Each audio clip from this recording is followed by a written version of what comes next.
Welcome back. We're talking about stock car racing this morning, and Les Montgomery, who happens to be one of a handful of black stock car race drivers, is sitting in the co-pilot seat with me today. Les, you've taken pictures of races. You've followed the circuit around as a fan.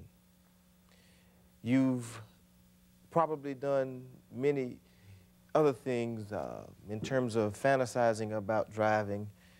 And you've actually worked on a crew during Speed Weeks, this past Speed Weeks. Yes. And you worked for Lou Horton. Yes. Let's talk about that now. We had as a matter of fact, we sent a team out and they followed you. And yes. And that seemed to be as exciting to you as important to you as actually driving the car itself. It was. Just to have a week to work on a crew like, I wasn't a lead feature person in the crew. I was just a gopher. I did anything and everything that was asked of me. I tightened nuts and screws. I carried tires. I went for water. Anything just to get the exposure. And as you can see there, I was having a good time. I mean, it was stressful. It was wild. It was crazy.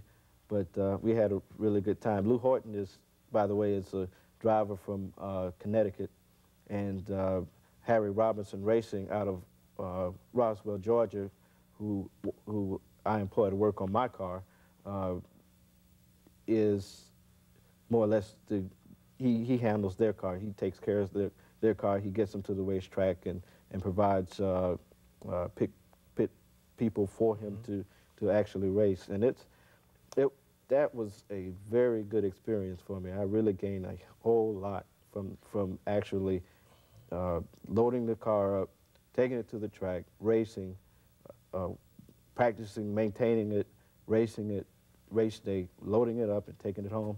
And it was a golden opportunity, and I really appreciate the opportunity. How important is the crew to the success of a driver?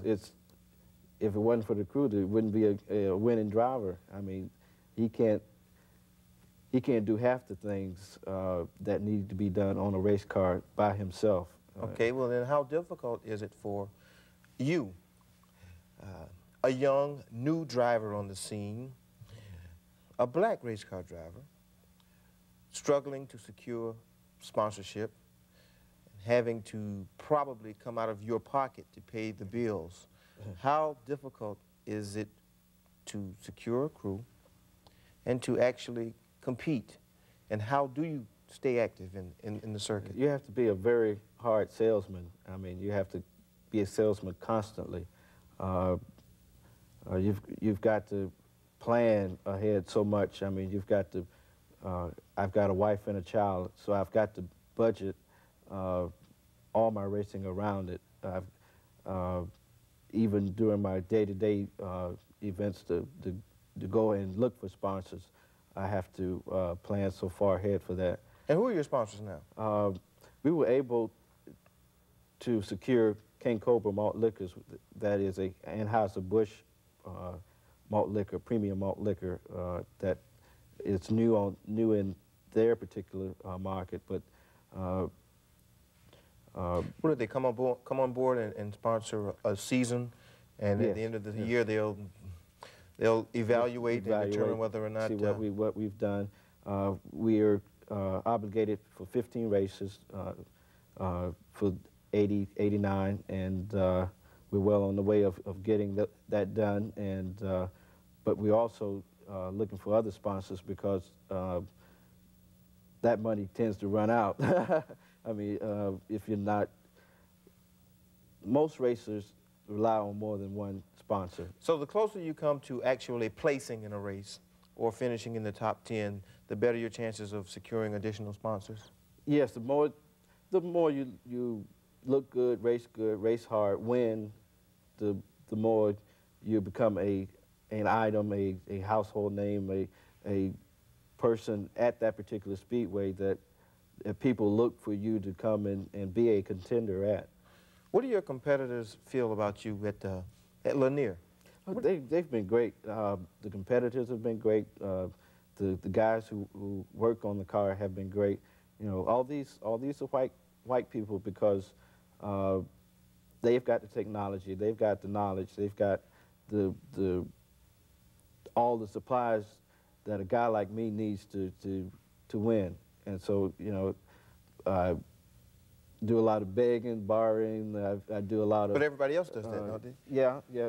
I guess that's the nature of the business. But I guess I, being a black person, feel that I have to bend over a little further. That might not be so, but I feel that way, that I have to bend a little harder. Well, you are certainly a minority in society and without a doubt in the sport. I have to sell twice as hard to our own people because I think that they have a bigger problem with the race than the white competitors do. I mean, in the pits, in the garage area, you know, they don't tend to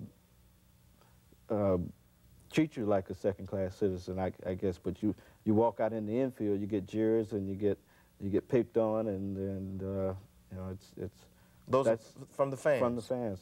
You know, they're good, hard-working people, and the kind of people I can identify with. But you know, I think that's a big root of the problem why blacks have not been accepted in the sport. Well, what will it take from the inside looking out? Money. What will it take? Money. Just simply dollars and cents. And a good PR-type race car driver. I mean, he's got to be smart, affluent. He's got to be knowledgeable. He's got to